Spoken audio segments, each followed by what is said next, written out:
เจ้ามือนี้ครับกับสิพาไปเลาะป่ามันสิเป็นแนวเลยไปเบิ่งนำกันเลยเจ้าและแล้วเฮาก็มาฮอดนี่คือบรรยากาศ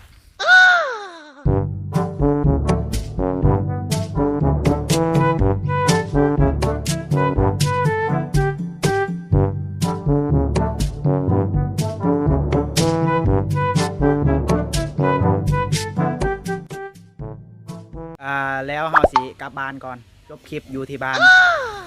ไอ้ยังบ่ลืมที่สองเขาเคยปั่นเข้าจีหอดยามหนาวทุกปีเคยมีเจ้าเคียงอิงไปยังจำได้ดีที่เจ้าเคยสอนชายก่อนแอวบักไอ้ไปเบิ่งหมอลำนั้นก็คือคลิปที่เฮาไปเที่ยวมื้อนี้เนาะนี่ก็ฮอดเทือนแล้วเอาคลิปคือสิจบไปเท่านั้นแล้วถ้ามากกดไลค์ถ้าใส่กดแชร์เด้อ